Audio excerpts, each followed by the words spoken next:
Xəbər verdiyimiz kimi, Xəzər Media Mərkəzinin baş direktoru, xalq artisti Murad Dadaşovun oğlu Kəmalın toyudu Məclis şəhər restoranlarından birində keçirilir.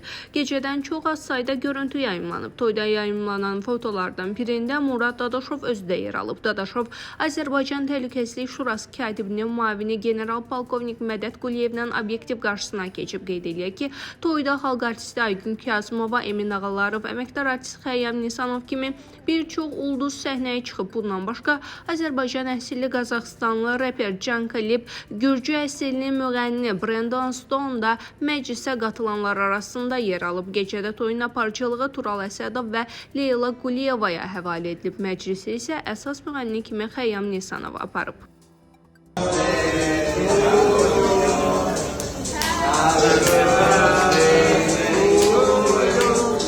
Aktyor Talih Yüzbəyovun bloger xanımı Xatirə Yüzbəyova həyat yoldaşı ilə bağlı paylaşım eləyib. O restorandan görüntülər paylaşaraq aktyorun doğum günü olduğunu bildirib. Gözəl xatirələr toplayaraq birlikdə neçə gözəl yaşlara sevgilim.